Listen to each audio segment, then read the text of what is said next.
Hey there, welcome to LSAT Demon Daily Digest. I'm Nathan Fox, that's Ben Olson, together with the founders of LSATdemon.com and our weekly podcast, Thinking LSAT. Here's what we discussed on LSAT Demon Daily this week. We have an email or a quick question here from David. Yeah, David says, within how many points of my goal score should I be to consider myself ready for the real test? If my goal score is 164, should I be at least 1 point, 2 points, 3 points away in my practice tests? Thanks for the help, David. Thanks for the short question, David. What do you think, Ben? Well, I would prefer that people have scored the scores that they want to get. It's kind of a weird, it's a tough question to answer so precisely, because if you have a goal score of 164, first of all, it's like, why so specific, right? Like, okay, so really what you want is something in the mid 160s. So first of all, your goal should be looser and just more generally targeted as opposed to so specifically targeted. And it should also be higher, I think. Like it's higher, sure. Why is anyone shooting for the mid 160s? I feel like you should set your sights higher if you're going to go be a killer attorney. I can't imagine settling for a score that middling, like, because to talk about what 164 really means, right? Mid 160s means you've got like a kind of okay. You're kind of understanding. Yeah. But you're really not understanding a lot. Like, you're making very common mistakes that everybody else also makes. You're not differentiating yourself from the crowd at all. You're going for free to schools that are in the very, very middle, low part of the spectrum. Well, or even worse, yeah, you're squeaking into mediocre schools like UC Hastings. 164 gets you into the 51st school in the country. And you have to pay full price for a just wildly overpriced, mediocre regional law school. And that's not the game we want you to play. We want you to go for free or not at all. And then once you've decided you're going to go for free or not at all, we want you to go to the best school that will admit you for free. And boy, that, difference between 164 and 170 or even 168. Yeah. Yeah. There's like, you're at that point in the range where, boy, just a few more points. By the way, go to lsatdemon.com/scholarships if you want to play with various numbers. Maybe David has a real specific school in mind, and maybe 164 is going to get him the full ride at that one school, and he owns a house right next door or something where he can't go anywhere else. If that's you, David, then fine. But otherwise, that is a weirdly very specific and kind of mediocre goal score. So I wouldn't, I don't like that. Anyway. Yeah. So in my mind, the goal scores should be like these ranges, right? It's like mid 160s, if that's your goal, or high 160s, low 170s, mid 170s, high 170s, something like that. And so we're shooting for these ranges. And when people say, hey, am I ready to take it? I'd be like, okay, well, have you scored some recent tests, ideally a handful of them in that range, somewhere in that area? If so, then yeah, go take it. So David's like, okay, I want to get a 164. If I'm 3 points away, so that I'm guessing that means that David's highest score is a 161, right? And so then really, what's your range? You're typically scoring between like in the high 150s. And now you want to go take it and hope you get 164 or higher. It's not impossible. You certainly could end up doing that. But I guess I'd just rather you be scoring in the range that's your goal score range or higher. Yeah. On the day of the test, it's critical that you don't go in there trying to get the best score you've ever gotten. Yeah. Mm-hmm. That's like me going out to the first tee being like, okay, today I'm going to shoot 4 under. Yeah. Like, if you decide on the first tee that you're going to shoot 4 under, you're going to shoot fucking 95, dude. Like, that is not going to, there's going to be some bumps in the road. Like, you're going to hit some bad shots. You're going to miss some putts. Then you're going to get all down on yourself. Exactly. You're going to be like, I didn't ace that first game, and it should be the easiest game. And there's so many times. I'm hoping that with the new golf season is about to start, so golf is on my mind, but I really hope that I will be able to finish my rounds this year and not like, there's so many times where I feel like I shot myself out of it in the first 3 holes. And that's so dumb because you literally can't. Like, I don't care if you double bogeyed the first 3. Well, you could still just par your way out and shoot 78, and that's not horrible. So it's like, yeah, it's a big problem for LSAT folks who, if David, if he has been scoring, let's say, high 150s mostly, sometimes scratching out a 161 or a 162, but he really wants that 164. Well, now he's going out there with this, like, it has to go perfectly. Yeah, it's got to be the best practice test score I've gotten plus a little bit more. Right. So then on the first stumble, he has this whole crashing, the weight of all his expectations. Now it's not going perfectly. Yeah. And I would much rather you go in with like, well, my range is 161 to 167. A 164 is going to get it done for me. I'm ready to go. And all I need is like an adequate middle of the road day for me. And I know that an adequate middle of the road day for me allows me to hit a couple bumps. Yep. There can be a couple snags. It doesn't have to go perfectly. It just has to be an okay day for me. That's when you're really, really ready. Yeah. I also, though, to make the counter argument is, especially at this point in the cycle, right? When we're talking about the April test, which just passed, or the June test, that's at the end of the LSAC testing cycle. And so law schools only care about your highest score. You're allowed to take it 3 times in one cycle, or 5 times if you cross that cycle barrier, which happens before the August test. So in a lot of ways, if people are trying to decide whether they want to take the June test, it's kind of like it's free, because it's going to count as an attempt. Yeah. But it's counting as an attempt in the previous cycle. Yep. And if it's your first or second attempt in your previous cycle, then it doesn't affect your full 3 attempts that you would get in the next cycle.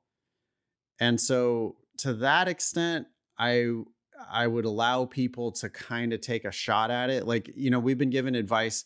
There's one student who was with us in the early months of the year and then was going to take, I haven't seen him in class in a while, so I hope he's doing okay. But he was like, I advised him basically, take April, take June, and then plan on taking it 3 times at the beginning of the next cycle, August, September, November, because he's like dead set on, I have to start law school in 2023. Yeah. I tried to talk him out of that, but if you can't be talked out of that, then it's like, well, okay, you need to start taking the test at some point. And anyway, I know I'm super heavy-handedly making this point, but the test attempts late in the cycle are basically free because you're going to cross that magical reset. Yeah. Well, and schools only care about your highest score. 2 of them are free, right? And then, right. 2 of them, up to 2 of them are free. And even if it's your third one this cycle, if you're going to apply early next cycle, well, then it's August and September. September's already kind of late anyway. If you're taking that September test, you're not really applying early in the cycle. So it could be sensible to take June as your third attempt in the previous cycle, then August, September in the next cycle. Yeah, as long as you're within a few points, and we're talking, David, specifically 1, 2, 3 points. I want people taking reasonable risks. I think there could be some value there. In fact, like, get your feet wet and stop, making the test bigger than it is. But don't be stupid, right? You're 10 points away. It's like, okay, maybe you just need to be looking ahead to the next cycle. Don't let this be an excuse. By the way, I don't get the sense that Law School Admission Council really listens to the show, but I would love for them to simplify the limitation, that limitation thing with the reset. Just the reset makes no sense. Like, one limitation. Yeah. Why don't you just say it's 5 times in 5 years? 5 times lifetime or 7 times lifetime. Well, I don't know, but the idea that there's a reset date for no reason. Yeah. It makes the test have different value, right? Yeah. Which is strange. It adds an arbitrary and unnecessary complication into our analysis. Like it forces people like Ben and me to waste a bunch of breath, like trying to explain to people the proper strategies. And you know, it has the unintended consequence of enriching people like me and Ben, which we don't need. Like that's an example of a policy that does nothing to help students. All it really does is help us. Yeah. Because we can give people this special advice where it's like, well, you know, it's not actually going to count because the cycle reset and no one else knows that. Like only we actually know that information. And so then we get like overcompensated for sharing a policy that shouldn't really, like, there's no justification. This doesn't make any rational sense to have that specific limitation. There's so many other ways you could do. Like we could come up with 10 better ways of doing it in 30 seconds. I mean, the one positive thing I'm thinking about right now with this complication is that some people listening may be like, oh, geez, like, okay, wait, when do I take it here? Do I take it there? Do I not take it? It's like, hey, don't think about any of that. In fact, it's so complicated. Don't think about it. And don't think about your application timeline. Don't think about when you're going to go to law school. Just think about getting the best damn score you can get and then start to turn your focus to the timeline. And if that means next year, fine. So what? You've let go of that, but you've put your time and energy and focus into the one thing that is really going to make a difference. Yeah, that is ultimately our advice to David. It's like, dude, every LSAT point's worth 10 grand in scholarships. Yep. And 10 LSAT points, you'll go from not getting in all the way up to and including you'll get a full ride at that exact same school that was going to not admit you. Now you're getting a full ride to that school with 10 more LSAT points. So it's really worth more than 10,000 per point. But so what's your rush? And you should be working backward from your best LSAT. Or I don't know, working backward doesn't even make any sense. It's just like you're working toward your best LSAT, and then you can start talking about what to do next. Yeah. Do you have your best LSAT? We've talked about this little rubric before. Yeah. Do you have your best LSAT on record? Yes. Okay. Or sorry, no? Okay. Well, go get your best LSAT on record. Then come back. Yep. Okay. Do you have your best LSAT on record? Oh, you do? Yes? Okay, good. Is it September? Mm-hmm. No? Okay. Wait till September. Is it September? Okay, apply. Yep. It's as simple as that. You know, and then you don't have to plan or strategize or anything. You just focus on doing the things that are going to be required in order for you to get the very best LSAT you can. Yeah. That was a lot. Yeah. Thanks, David. This email comes from valued team member Eric. You want to read Eric's email? Hey, guys. You've spoken recently about not wasting time trying to make wrong answers make sense.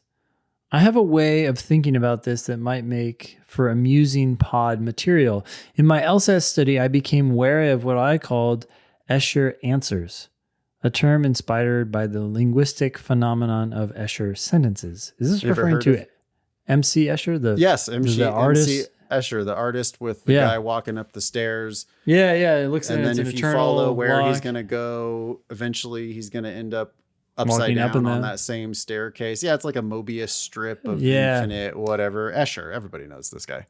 Yeah, the one I was looking at more recently was this eternal like up. It looks like he's walking up and then he just keeps walking up.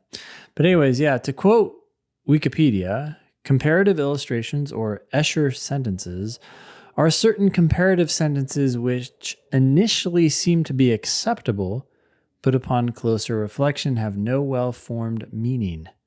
The typical example sentence used to typify this phenomenon is, more people have been to Russia than I have. Obviously nonsense, because more people have been to Russia than I have. The question of whether I have been there is a yes or no question, not a it's not something that can be, I suppose it could be quantified as a 0 or a 1. A 1, yeah. But more people have been to Russia than I have. I mean, what you're saying is you haven't been to Russia. Yeah. Okay. Some other examples. More people have written about this than I have. Okay, same idea. More people found Mr. Bush's ads negative than they did Mr. Kerry's. I wasn't sure that was actually broken. More people found Mr. Bush's ads negative than they did Mr. Kerry's.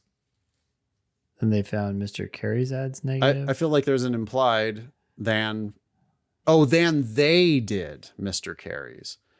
That's okay. Then that doesn't make any sense. Oh, then they did Mr. Kerry's. More people found Mr. Bush's ads negative than they did Mr. Kerry's ads. Yeah, you don't say than they did. You would say than found Mr. Kerry's ads negative.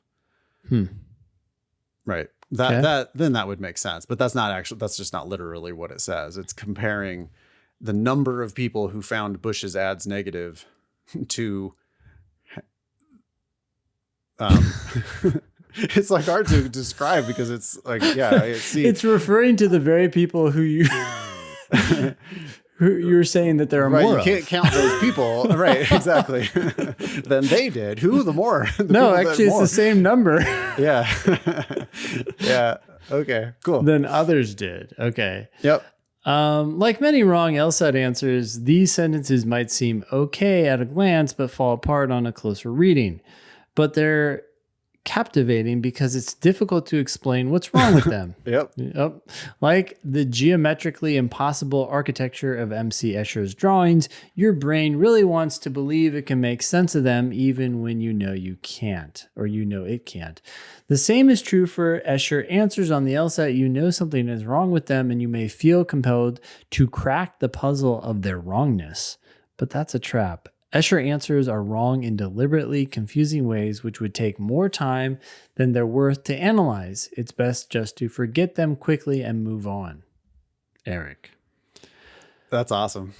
Cool. Yeah, that is an interesting way of thinking about it, because sometimes when I'm explaining these wrong answers in class to someone who's really persistent about the answer, it's almost like I have to change the answer to show what I think they're reading it to say, right? And that's also what you just did here with this second example. You're like, oh, let's edit it and then see what you think it's trying to say, and then see how that's different from what it's actually saying. So it's a little gymnastic exercise, right? It's like, okay, let me find the word that I have to fix, or words, and then you see what it was trying to say, and then see how that's different from what it is saying. Yeah.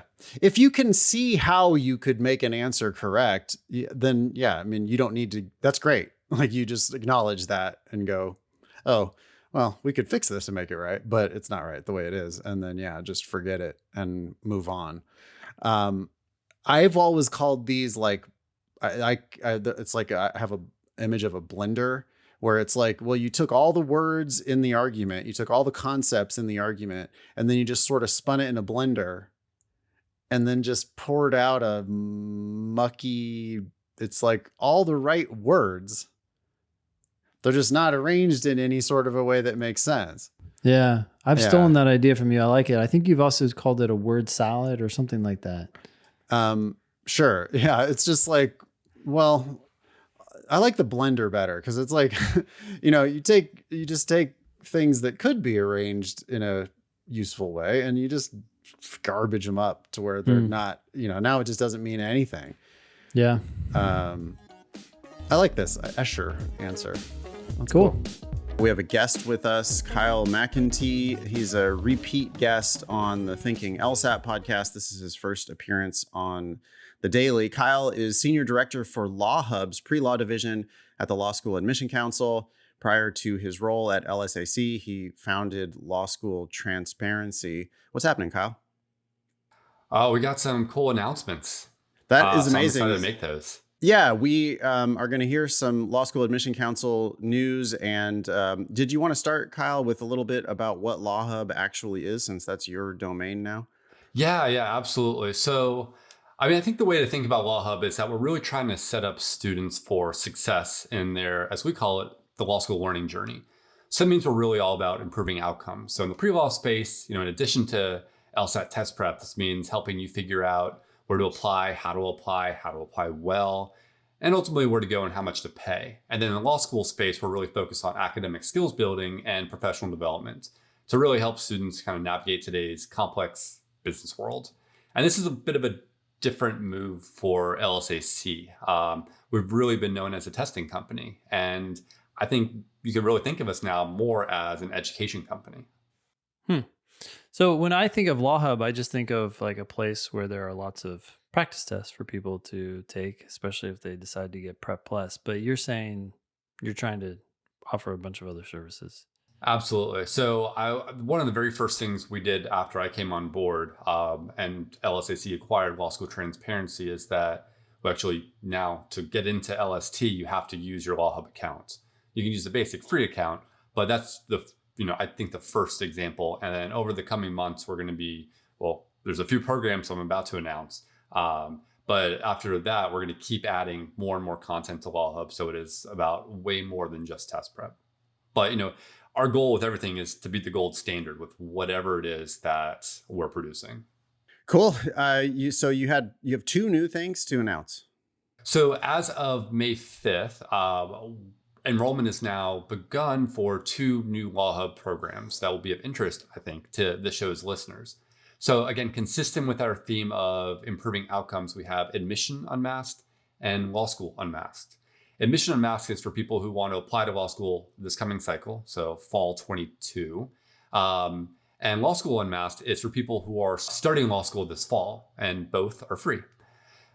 So we did a version of Law School Unmasked last year, but we're really taking it to the next level this year. With Law School Unmasked, we're going to help you understand and develop baseline academic skills and foundational knowledge you need to succeed immediately. So some highlights are, it includes mindset management, keys to classroom participation, keys to exam prep, some mock classes, and much more. It's really a mix of live and asynchronous content. So if you are starting law school this fall, you should definitely join us. Registration, again, it's now open, and you can go to lsac.org/lawhub/learning. And the deadline for this program, I believe, is June 6th. And that program will run throughout June. Give that URL one more time. Yes, it's lsac.org/lawhub/learning. And that's for Law School Unmasked. Yes. And it actually turns out that it is also the same link for Admission Unmasked, the other major program.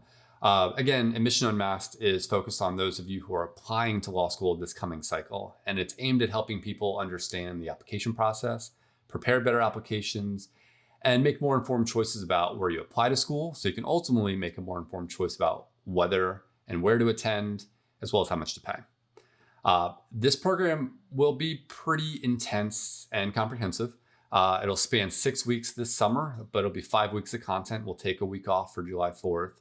I think there's about 25 hours of live content and roughly 50 asynchronous modules, all developed by experts in everything law school admission. So this program will start June 20th and run through the end of July. And as with Law School Unmasked, it is also free. Cool. Totally free. Just need an LSAC account. Yep, just need a LawHub account or LSAC account. You get both with an LSAC account.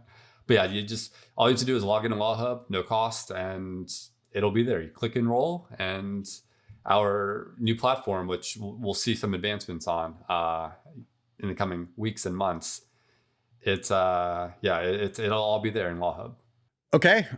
So Law School Unmasked, is that on a schedule? Yes. So it'll be a schedule over, I think, 3 weeks with some live content throughout. And then for some of the live content, there'll be prereqs. So like you'll have to complete a module, and the module will have some pre-work and some post-work. But I mean, it's going to be a rigorous few weeks. But we really are confident that it's going to help people get off to a great start in law school. And it is been designed by our senior director for law school on the LawHub team, Susanna Polvote. And she comes with a wealth of experience with law school academic success. And I think we have, I can't remember the exact number, but it's at least a dozen law school academic success professionals from throughout legal education who are participating in some way. Do y'all see that as a direct competitor to these, start law school programs that people pay for? Like, I know that one of the things that some students do is it's the schools, trying to get another $7,000 out of you, but you go to the school a week early or whatever and take a pre-law school training program type of a thing. Is it a direct competitor to that? I would say so. Yeah. I mean, what we're trying to do here is that I think it's the same outcomes we're trying to achieve as those programs. And that's, we want people to, when they start law school on day one, to be ready for the rigor of their legal education. Law school is not like undergrad. There's a lot of differences in the words used and the attitudes people have around you. And also, you're just going to be around a lot of smart people. Now, you're one of the smart people because you're in the law school with them. But it's not necessarily an environment you can just, start cold. And we think we can kind of level the playing field with this program, especially making it free. Yeah, I'm super glad that it's free. I've been very suspicious of those, especially the ones that are run by the schools, where they just seem to be wildly overpriced. And it's like, hey, yeah, pay us an extra $8,000 before you start your first semester, and then like come get a leg up on all of the other competitors. It just always kind of seems a little bit, I don't know, icky to me, really. Well, I think by making it free, we avoid the ickiness. So that's yeah, for sure. No, that's great. I guess go ahead, Ben. On that point, that's awesome. It's free and you're helping these students, but there's also this question that's in the back of my mind, like, what's the catch? What's your motivation? What does LSAC get out of this? Well, don't forget, we are a nonprofit. So we are reinvesting, without a doubt, some of the money we're making in other spaces in this, because we want to see law students have more success. We want to level the playing field. We can't diversify the profession if we're not setting people up to succeed from day one. And we think we've got the expertise and reach to do this really well. Okay, so two separate programs, just to be clear. Law School Unmasked is for people who are already starting law school this fall. It's a 3-week program over the summer to get yourself geared up and ready to go. Admission Unmasked is about the application process. It's for people who are planning to apply this fall. Of course, now we want people applying in September. That's our goal, is to get people to apply at the very beginning of the application cycle. So we want you applying in September for the following September. That's been our longstanding advice here. But okay, so the idea is it's going to get people over the summer moving in the right direction of deciding where to apply, how much to pay. I assume that's all the way up to and including $0 for law school. Yes, for the fortunate percentage of people who pay nothing for law school. Yes, absolutely. So I think you're exactly right. You want to apply to law school when your application is ready, but you want your application to be ready as soon as possible, because in general, law school applications are rolling. And so if you apply in September, you're probably going to have a better chance at most schools than if you're applying in, say, March, right?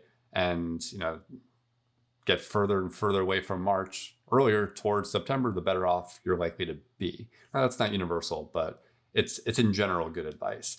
And so by doing this over the summer, we're going to help people think through, okay, what should my personal statement be? Should I write a diversity statement? And if so, what should be in that diversity statement? And then a workshop on how to write better essays, how to approach it better from the beginning, and then how to actually execute on the vision you have for your statement in a way that actually meets the goals you have of getting into schools that maybe you might not have otherwise gotten into based on your numbers. So, really what it's coming down to is we're just trying to help people make those better choices at every step of the way, and preparing them by thinking about, okay, what school do I actually want to attend, and thinking about what that might cost, what the outcomes in terms of jobs and salaries might be, so you can make informed choices about where you apply to. And it all rolls into this comprehensive program that, again, take about 5 weeks for us to do, but there's a reason it takes that long to do. It's because there's a lot that goes into this process, and we want people to get outcomes that actually meet their goals. This is, sorry to put you on the spot, but what would you say to an objection that was just stop paying so much attention to your personal statement, work on your LSAT instead? I think you have to work on it all. You have to work on it all. And I think people can walk and chew gum at the same time. So yes, do your best on the test. Make sure that when you actually take it for that first time, that you're actually, ready. Don't just take it blind. And then if you don't do as well as you need, go back to the drawing board and take the test again if you can tell that there's likely to be a meaningful change in your score. Simultaneous to this, you got to work on those essays. You could see someone with a 184.0 get rejected from a school because they completely mailed in their essays, or they had some kind of blind spots that they didn't realize that they had. And we're trying to help people work through not only those blind spots, but also to look at their experience and what they have to offer and put the best shine on their application package that they possibly can. Kyle, did you say 184? I must have misheard you. 180 and a 4.0. Oh, okay. Oh no, we have breaking news. We have a new scale at LSAC. You can get a 184 now. Okay, good. All right. Thanks. Yeah, thanks, Kyle. Thanks, Kyle. So that's Law School Admission Unmasked for pre-application folks or people who are working on their applications. It's Law School Unmasked for people who are starting law school this fall and looking to get a little bit of a leg up. You go to lsac.org/lawhub/learning to register for one or both of those free programs. Anything else, Ben, for Kyle before we let him go? No, thanks for coming on. Kyle McEntee is Senior Director of LawHub's Prelaw Division at the Law School Admission Council. KP McEntee on Twitter. Not sure if you're still doing much of that. Any other things you want to shout out for people if they want to get in touch with you? Anything? Yeah, that's good. Okay, cool. I'm active on Twitter as a reader, not as a tweeter, but definitely find me on there. Today we have an email from Chris. It opens, "Good morning, HMFICs." Huh? I don't know what that means. It's an initialism. Yeah. You want to figure it out? I quit. It took me a minute. HFMFICs. I don't know. Okay, I'll give you the IC. Okay. In charge. It's in charge. Yep. So the C's is not charges. The plural applies to an earlier word in the initialism. HMFICs. Hey, motherfuckers in charge. Very close. Okay. You just missed the first word. It's head. I'm pretty sure that stands for head motherfuckers in charge. Oh, which okay. You didn't Google this? Come on, Nathan. No, I didn't Google it. I might have seen it before or heard people say that before. Interesting. Or even better, I just made it up because I liked it. Yeah. They're like, no. Like, oh my God, no. It was something serious. No, hey, I don't know. Anyway, Chris says, "Are the headlines accurate? Are they ever? I read the 4-page recommendation from the ABA. I read it as saying that almost any qualifying test could be used as part of admissions, but the sensationalism made it sound like the ABA made a full-throated denunciation of the LSAT." This is true. So what Chris is talking about is it made headlines last week. And y'all need to be better consumers of news, because it's like the headlines just did not match the facts, the underlying facts. And that's what Chris is saying here. The ABA, like a committee, some subcommittee of the ABA, we'll get into it more on the Thinking LSAT podcast, but some subcommittee of the ABA has made the recommendation that they study getting rid of the requirement that law schools use an admissions test. So law schools are not required to use the LSAT. Law schools are required to use an admissions test. Yeah. And they choose to use the LSAT.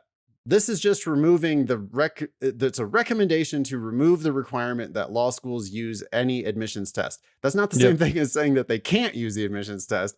It's removing the requirement that they use it. Yes.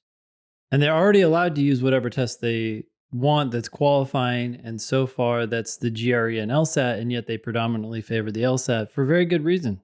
It's a test designed to test those skills. Yeah, and before we get to be used in law school, let's just skip to the punchline here.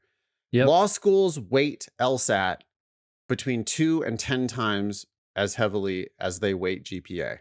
Yep.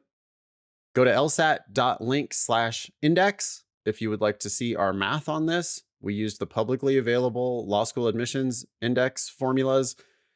Prove us wrong if Please. Maybe we're wrong. Yeah, email daily@lsatdemon.com. Our methodology is we'd love to hear whether we're doing it right or doing it wrong. But as far as we know, law schools choose to weight LSAT between 2 and 10 times as heavily as they weight GPA when they do their law school admissions calculations. And the ABA does not require them to do that. Nope. No, not at all. They don't say anything about that. The ABA requires them to have a test be part of their admissions decision. Yep. They choose to make it the most important part of their admissions decision. That's all anybody needs to know about this whole story. I mean, for real, like it's so dumb. It's breaking news. And it's like it's people who are it's clickbait. They're trying to get your attention. They're trying to sell you shit. That's what they do. They're trying to buy your clicks. Breaking news. They don't actually care about conveying information. They're and so this hysterically turns into, and I've seen some wild shit. I don't know if you looked at much emails or people. I don't go on social media, but people forwarded me stuff from social media where people are like, "Oh, thank God. Oh, I can finally go to law school now." It's like, oh my God, you think this is going to change anything? It's not even happened yet because this is a recommendation. It's a committee the ABA that's considering this.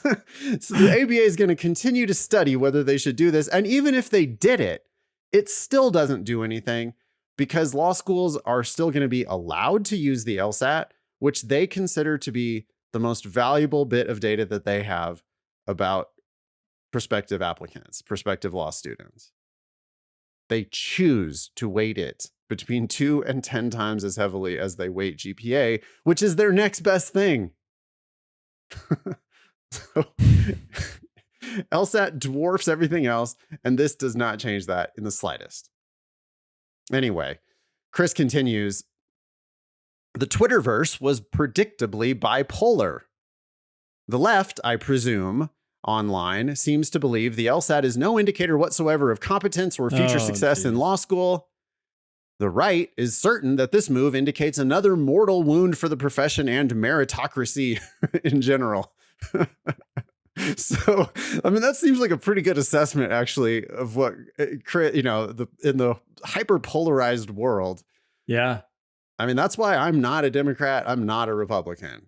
I'm not everything a liberal. Is moral. I'm not a conservative. Yeah. I'm not blue team. I'm not red team. I'm a thinking person. Let's figure it out, y'all. Let's deal with actual fucking facts. Yeah, it's a problem. It's a bummer because it's like, what is it? It's the confirmation bias, right? You have a perception of how the world is. When something happens, you conform that. Actually, it's worse than the confirmation bias. Confirmation bias is you're looking for evidence to support your position. This is like you're looking at evidence and actually conjuring up what it means in a way that conforms to your beliefs.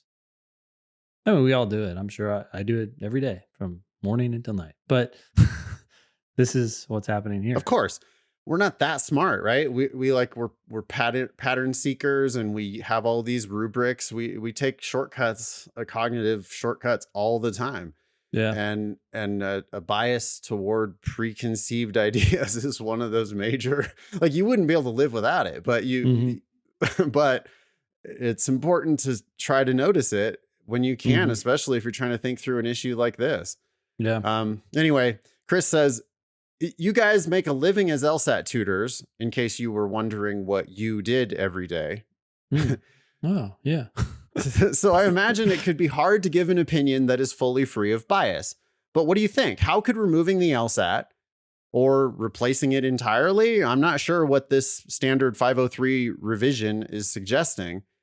How could removing it or replacing it benefit prospective students?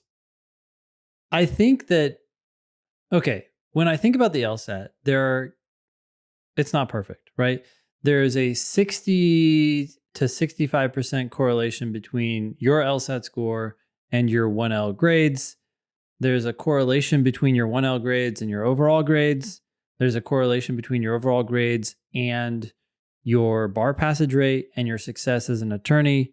But these correlations aren't perfect. Obviously, right? There are people who do poorly on the LSAT, but then miraculously pull out great 1L grades. There are people who do great in law school or pass the bar, but then fail to perform in the profession. And there are those who struggle in law school, but kill it in the profession. When people see those discrepancies, I think that they want to get rid of this heavy reliance on the LSAT. The question is, what's the alternative? And so, yeah, it could benefit from some students who are outliers, but the problem is, how do you identify those people? And what about all the information you're now giving up? So, yeah, maybe there are some benefits, but it's really hard to see them. Yeah, it's like capitalism is the worst except for all other systems, or Sure. democracy is the worst except for all other systems. Yeah. The LSAT is the worst except for all other systems. I mean, like it does a good job of predicting how successful you're going to be in law school. It's the single best predictor of how successful you're going to be at their school. What else should law school admissions be about if it's not, is this person going to be successful at my school? I mean, that's what they're trying to do. And the rebuttal is going to be, oh, well, let's look at their undergraduate GPA. But as we just talked about on the last episode, I don't know if this is going to come out in order, but GPA does not do as good of a job of predicting your 1L grades as the LSAT. The LSAT's something like 5 times more predictive. So that's just based on data. So, okay. For one of the reasons why GPA is not as good as LSAT is because some schools offer A+ and other schools don't. Yep. If you're at a school that offers A+, that counts as a 4.33 on your LSAC calculated GPA. Yeah. Even if it doesn't at your school. Yeah. If that plus appears on your transcript, LSAC goes, oh, nice, 4.33 for you. Mm-hmm. And if that plus is not available on your transcript, some schools don't even publish A+ at all, right? So, Yeah. oh, sorry. No, the maximum grade for you is 4.0. That's one of the differences between grading scales from school to school, not to mention different majors, different universities entirely. Different professors. And it could have been 15 years ago. Yep. And you could have been 19 and dumb, or you could have been in high school getting college taking credits. A college class, yeah, and getting that on your transcript, and now it's affecting you 10 years later. Right.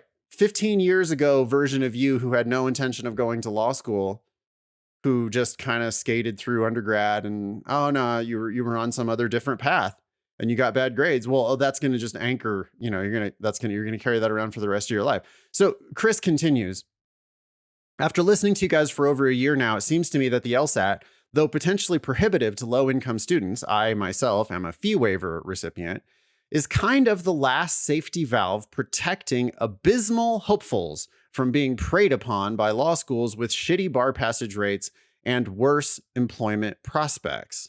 So Chris is seeing the LSAT as I think he's wrong there, actually. He's seeing it as well, maybe he's right, at the extreme bottom end of the scale.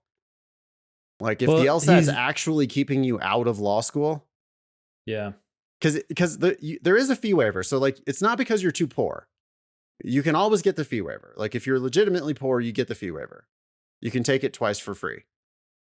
But if you score 128, 131 on those attempts, no law school is going to admit you. And I guess at that point, that is the last safety valve prohibiting, some schools are going to go, oh yeah, well, we can't. We just can't. We can't. Yeah. And now if we get rid of the LSAT requirement entirely, some of the schools will be able to go, oh yeah, we could still admit that person. Absolutely. They will. They'll jump all over it.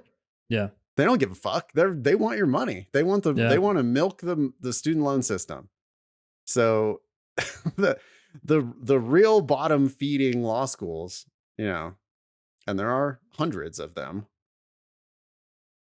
Those law schools, yeah, the LSAT should be protecting you from those schools and now won't, I guess, if this goes through. But other than that, I mean, I just don't think it's going to make any difference at the top schools, the schools that matter. And I'm talking about like really the top 100 schools or something. I don't think this is going to affect the top 100 schools at all.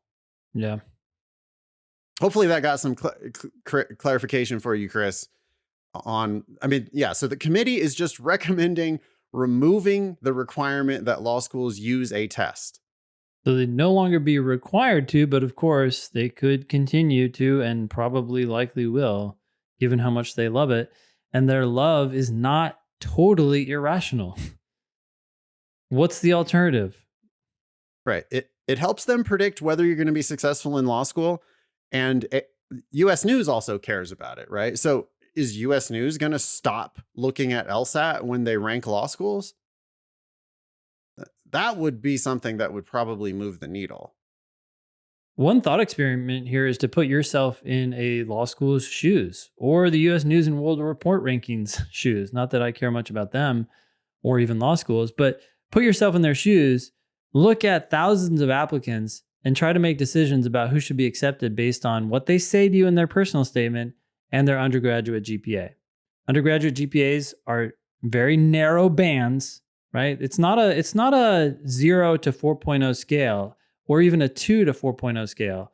It's a 3.7 to 3.9 scale. That's what you're looking at, or even smaller, right? At the top schools, yeah. Yeah, or even in the middle schools, right? You're still looking at a small range. You're looking at hundreds of applicants, and you're trying to decide, should I accept them?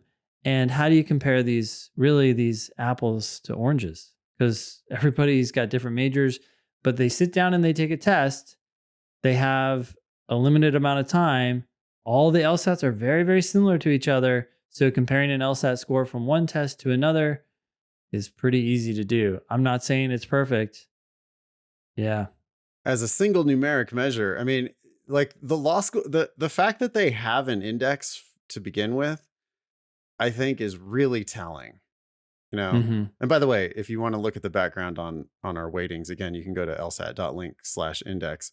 But the fact that they do this at all indicates that they are looking for efficiency, right? They need a clean, efficient way of ranking applicants because we know how many applications they get. They get thousands of applications and they admit thousands of students every single year. It's a big business. They have to churn through a just mountain of applicants. Yeah. So how do you sort those applicants with any degree of efficiency or confidence? I mean, even if you hired a horde of admissions people, how are these people going to be like, oh, well, I can tell based on this person's personal statement that they're going to do better? Really? Yeah. They take your LSAT and your GPA. Those are two separate numbers. And rather than try to wrestle two separate numbers, they combine them into one number. That's what the index does. Yeah. So they take your LSAT and your GPA and they weight the two of them together, putting 10 times or anywhere between 2 and 10 times. Think about it as a recipe, Ben, like a soup. They're putting 2 to 10 times as much LSAT per GPA.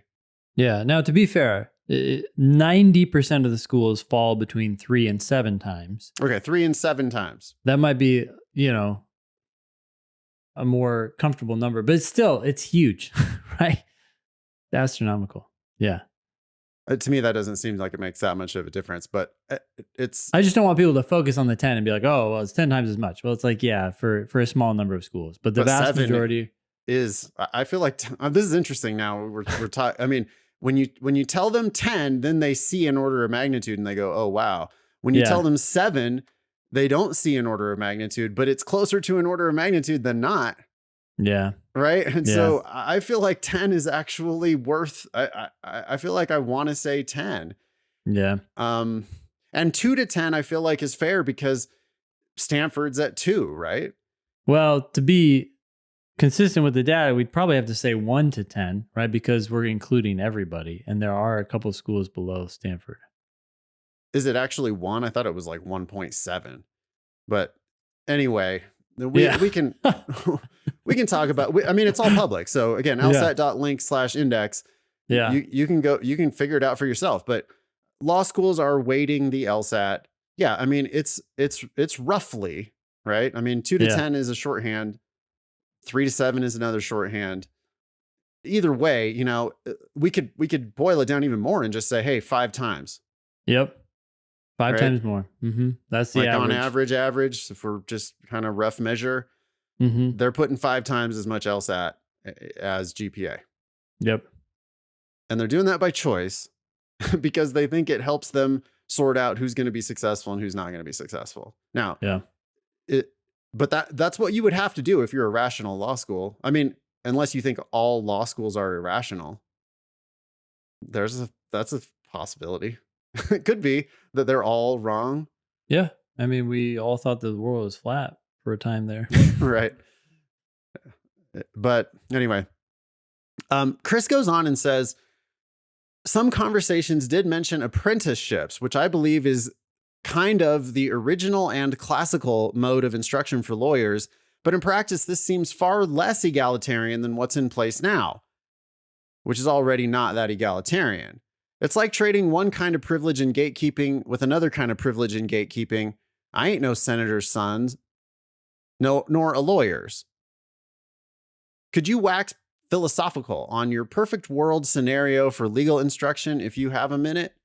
Thanks again. And again, that's Chris. Thank you, Chris. That was a very thoughtful email. The only thought I have on that is that the LSAT was introduced in an effort to actually address this problem of law schools basically being packed with people who came from Ivy League schools. No one else could get into law school. So they said, well, let's come up with a test so that we can find people from other institutions who might be qualified to go to law school. So it was an attempt to make things more egalitarian. It fails. It does not succeed. But that's the challenge. I think how it do you do succeeds that? in many cases, though. Yeah. Okay, so I hate to hold myself up as an example of like the LSAT being egalitarian, but hey, I'm the first in my family to go to college.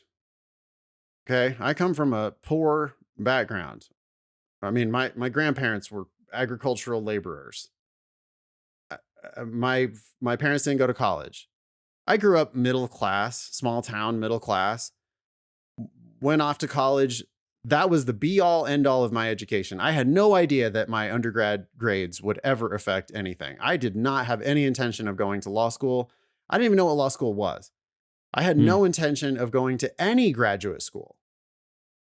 I skated through undergrad, got shitty grades, 2.5 undergraduate GPA. Graduated in 4 years though, got my degree. I thought that was the goal. Get your degree. I mean, that's like what I grew up with. Get the degree. I didn't know that like it mattered. I didn't know that there was more school after that. I hated school. Yeah. You know, I had no visions of going to graduate school ever beyond that. I was just, no, I'm going to college because I'm the one in my family who's going to college. And then after college, then I get a job. That's what I do. That's higher education. Yeah. From people with my background. Right. And I know that I have privilege compared to other people, but I have a lot less privilege than people who grew up around doctors and lawyers and, you know, like 8 generations of their family with PhDs. So I didn't have any of that shit, but I could kill the LSAT. And because I could kill the LSAT, law schools were like, oh yeah, this dude could totally cut it here. Yeah. I mean, the only reason why I'm here, Ben, right now having this conversation with you is because the LSAT is in fact egalitarian to that extent. I didn't have a seat at this table. No one from my shitty little hometown has a seat at this table. But the LSAT is what brought me here. This conversation doesn't even exist without that. Yeah. It's just a test. It's a cold, mindless, let me ask you some questions and see how you do tests. It doesn't matter. Yeah, the LSAT doesn't care who your parents are. Now, the LSAT does also discriminate against Black and brown people. Like Black and brown people score a couple points lower on average, even if you control for all other variables, and we don't know why. Yeah. So that's not fair. Because what's weird about that too is the LSAC is they eliminate questions through the experimental section by looking for any questions that individually perform worse for different groups on the basis of race, gender, and some other groups. And even with them removing those supposedly biased questions, the overall scores are still lower. So it's a mystery. But there are smart people working on that, trying to eliminate that bias to the extent they can. And law schools are well aware of it. And law schools do give a bit of a diversity bump in their admissions decisions. So they're trying to even that out a little bit. It's an imperfect measure. But, it does, though, still take, it's not, I mean, and by the way, that what's the discrepancy? Like a couple points, right? So it's, I don't know, actually. I'm concerned it could be larger. Okay. Well, okay. Please email us if you know. Email us if you know exactly the bump. We should probably educate ourselves and be like, or what that weird bias is. We should know what that is on average, for sure. We're daily at LSATdemon.com. We're always trying to learn more about this issue, or all these issues. But anyway, it's not a crippling. I think people see it as it keeps people out. But I think they fail to see that it also opens doors for people. Yeah, it's doing both. It is doing both. Right. And that's why people are upset with it. Again, we need a better alternative, and I don't know of one. And it's hard to move. It's hard to come up with something that's better than something that's cold and exacting.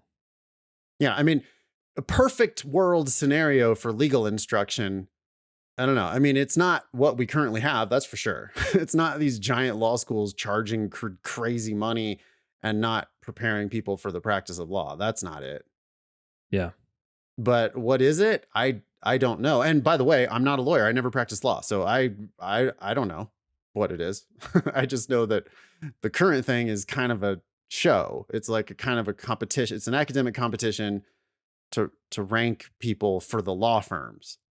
Ask the law firms what their perfect world scenario is for legal instruction. What they want, I think what they want is super smart people who they know can jump through a lot of hoops and do a lot of hard work, because that's what they're going to make them do. I'm guessing that the firms are like, well, we're going to do the actual education. Yeah. We're going to teach you how to practice law. You went to a good school. That's great. Now come learn how to practice law. Yeah. School really just becomes a proxy for success. What were your grades? Okay. You seem like you have what it takes to succeed. Yeah. Fight your way up through the minor leagues. It's not legal practice. It's a pre-training program to see if you can actually compete in this arena. But we're not going to put you in the damn arena, like with real clients, with millions of dollars and people's lives on the line.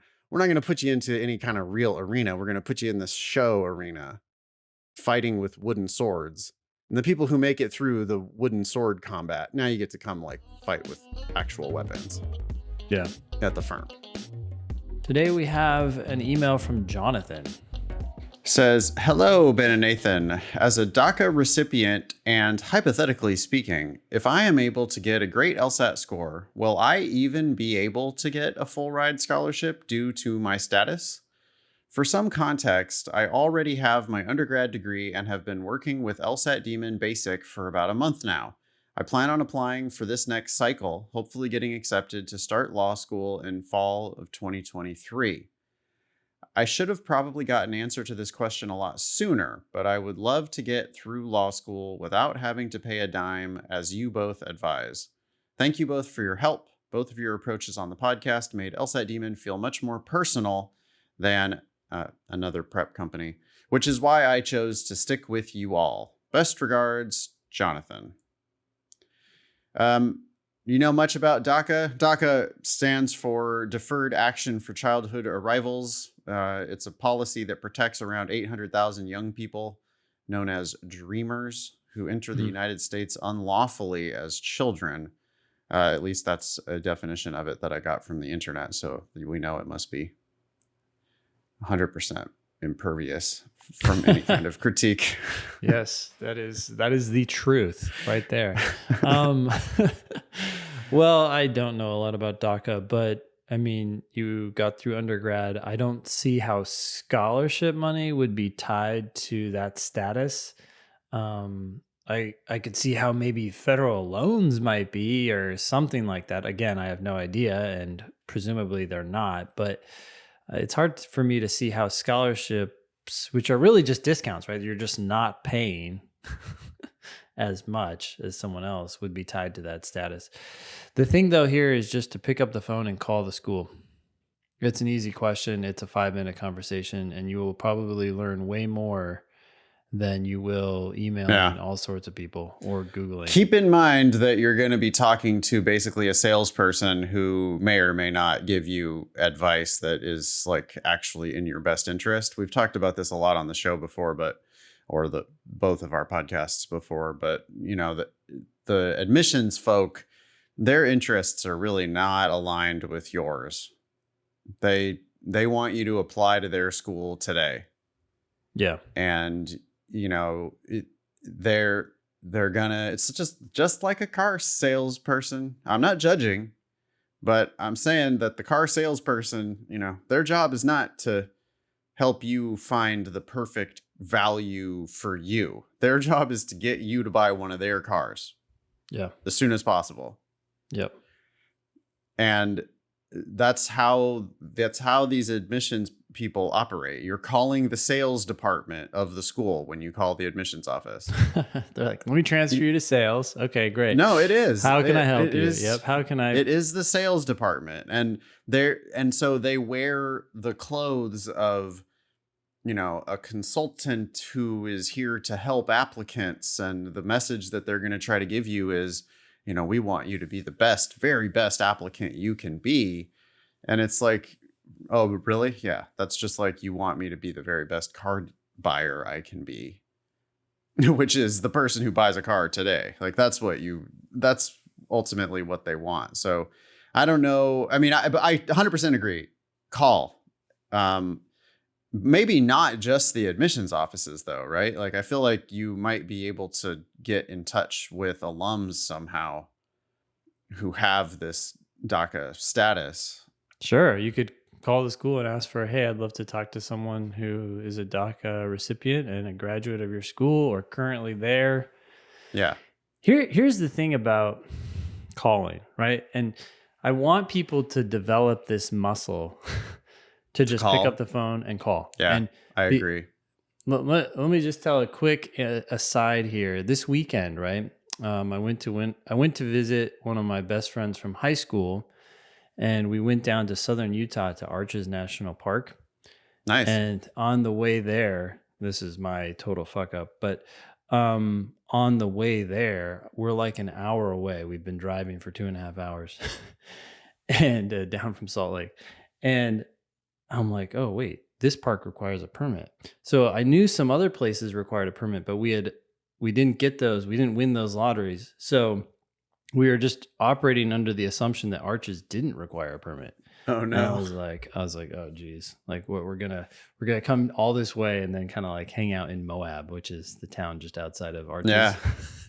Yeah, there's still, the place is extraordinarily beautiful. Even the highway drive is like amazing. Yeah. But anyways, we get down there and we're like, okay, well, hey, there's a tourist place. So we go into the tourist place and we're talking to the lady at the front desk and we're telling her our situation. And she's just like, oh yeah, well, you could go after 5 p.m. They don't require permits after 5. And it's like 3 o'clock in the afternoon. And we're like, what? Like, I was scouring the internet. I was going to buy a camping permit and try to get in through that, you know, but the campsite was just outside of Moab and the one outside of Arches, and the one in Arches was sold out. And I don't know, we were just trying all these things. And then, you know, they just kept spilling information. Like not even, they're not even answering questions that we were asking. We're talking about one thing and someone mentioned something about something that's going on over here. And you're like, wait, tell me more about that. And it's just like, bam, bam, bam. And the weekend turned out to be great. We went and saw it and we went in, we timed right when you should get into the line. There's a long line, you know, these days for all these things. Right when we could get in and still get to the gate after 5. And then we went in and there wasn't anybody there. We got a parking spot. Everybody was saying online, oh, you can't find a parking spot. I don't know. It kind of worked out like for the best. But long and short of this is talk to people, right? Like I'm scouring the internet in the car while my friend is driving. And it's like, I had all the time in the world to find whatever it is I was looking for, and I didn't find it. You talked to the right person who actually knew something. Yeah, kids, it is true. Kids these days love to just use the internet, and they think that everything is going to be there. But on the internet, you get like outdated information, and wrong information, and they don't publish all of the secret whatevers. Yeah. And so figure out a way to connect yourself to the people who actually know what they're talking about. Jonathan went a nice first step here by talking to us. Yeah. But we're also not like, this is not a thing that I know anything about. I mean, I can tell you, I've never heard anybody say that they think that they got discriminated against because of DACA status. And surely I have worked with dozens or hundreds of DACA folk in my time doing this. Yeah. It doesn't stand to reason that they would discriminate against DACA for any reason, right? I mean, if he's asking specifically about scholarships, I don't think that these scholarships are actually funded. I don't think that they're real, right? All they are is the school choosing not to charge you money. Yeah. If this was like a pool of money that was coming from some, if it was like coming from, and it might be the case that like Alabama, state of Alabama, whatever, right? I could see funds that are coming from the state of Alabama where they would be like, no, not allowed to use this money on, if you're not a purebred, born and bred American, then you can't use this money. I could see Mississippi or whatever doing that. Yeah. But the scholarships are mostly just discounts, as you've said, Ben, sometimes all the way up to and including 100% discount. And they're doing it because they want your LSAT. Yep. But they're doing it because they want to raise their medians, because if they raise their medians on their 509 reports, it will raise their ranking in US News. It's a very simple game. Yeah. And they're going to lie, or they're not going to like really explain it to you that starkly, but that's what they're doing. They want to raise their medians because they want to raise their ranking in US News. And DACA has nothing to do with that. US News doesn't give a shit about DACA. Yeah. Here's the thing, though. It's going to be so great, Jonathan, if you decide to call. And if anyone else decides to call, even if you're not a DACA recipient, you got to keep in mind what Nathan said. You're going to be talking to a sales rep who's trying to sell you moldy cheese, right? But you got to realize too that as you're talking to them, random things are going to come out that are not necessarily in their interest. And if you're a savvy listener and you call a few schools, I'm sure the exercise will be helpful. Just be careful, that you don't get. Be careful talking to these people. I mean, they're professionals.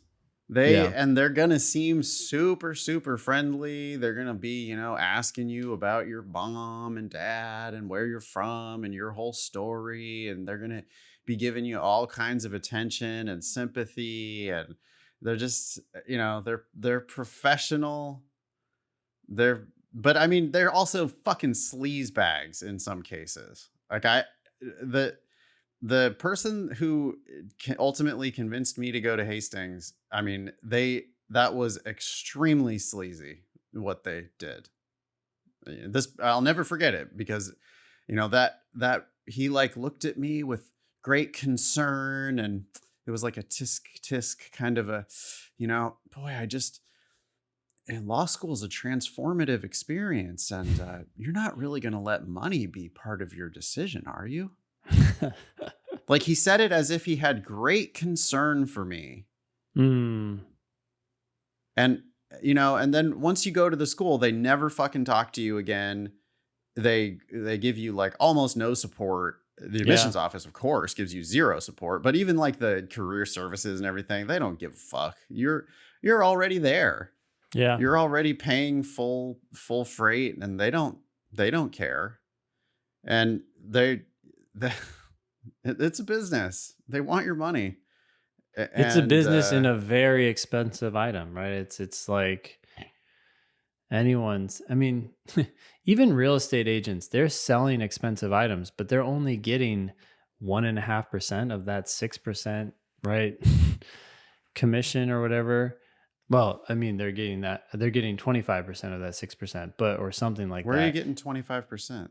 Well, because a lot of real estate agents, right? They're in a firm, and so the firm is getting half, and I so see. so they're getting like even less than the 3%, or their half of the 6%. Well, So real it's estate like, agents have repeat customers. Real yeah, estate agents can't be totally sleazy because they live in the community and they want also to have, they want your business when you just turn around and sell the house 5, 10, 20 years later, or they want your referral to a friend. They at least have some like repeat business. But law schools, I mean, they're selling you a thing that you're only going to buy once. yeah. And I don't know. I know good people in admissions. And You know, a good person in admissions. That's cool. That's good. A good person. I can think of one. Yeah. I'm messing. Yeah. Okay. I mean, but yeah, be careful. Pick up the phone though. Talk to them. Just be on your guard. Just play the same game, right? Just don't walk into it and get swept away by their one line that you hadn't heard before. Hey, speaking of talking to people, this is probably a good place to shout out our free class coming up on Saturday, May 21st. It's called How to Get a Law Job You Love with Rachel Gezersay. Mm-hmm. She's an attorney down in LA. She's also a adjunct professor at USC Law School. And she is the queen of networking. So that's Saturday, May 21st, 10 a.m. Pacific, 1 p.m. Eastern. All you need is a Demon free account.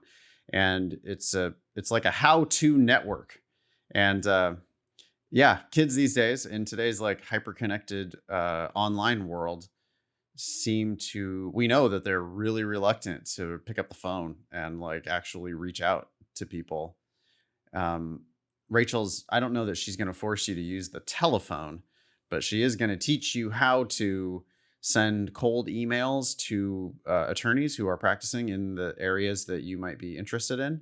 And she's a big supporter of the idea that you can actually start your legal job hunt now while you're still studying for the LSAT.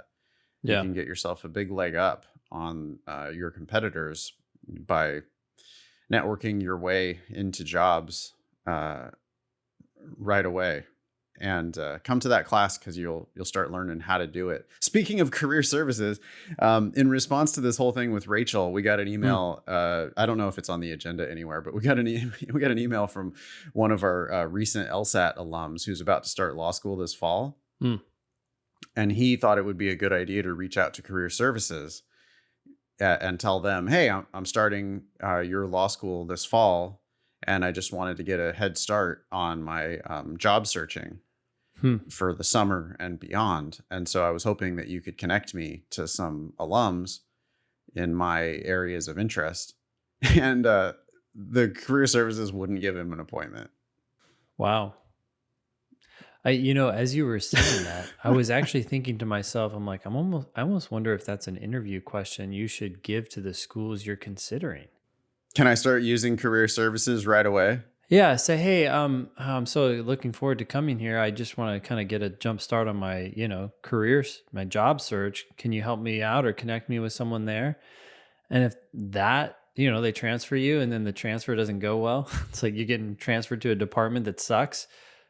Maybe that's a reason not to go there. Yeah, that's what you're going to get. I mean, in my experience, career services at Hastings was fucking worthless. It was worthless. It was like, hey, here's a whole bunch of binders. Look through these binders of outdated, there's shit in there like from 8 years ago. And it's like, and then you try to reach out to that person and it's like, oh, they don't work in that area anymore. Or, oh, they don't participate in this program They're burned anymore. out. And it's they're not interested in talking to anybody. I'm like sitting there for hours paging through these binders looking for somebody who's, interested in or who's working in the fields that I'm working in. They just didn't give a fuck, man. They were there to appear to be assisting. But it was 100% on the students. They just weren't. It was a farce. I mean, it was like.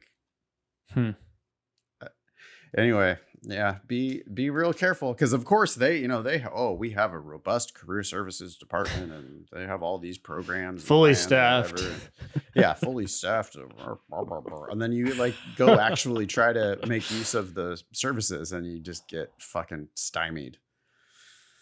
It's not surprising. Anyway, it's on you, right? I mean, it's on us. It's on our students.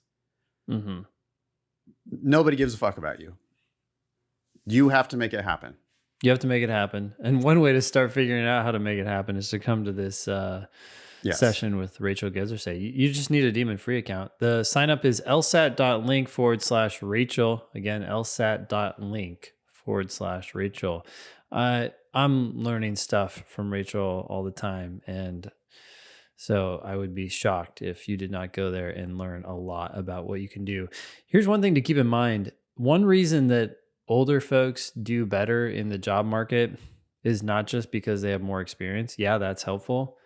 But a lot of it also just comes from their network. You know, they need to do something. They know somebody. When you're younger, you just have a smaller network. Learn how to build it. Email daily at lsatdemon.com if you'd like to ask us a question or share some LSAT or law school admissions news. Thanks for listening.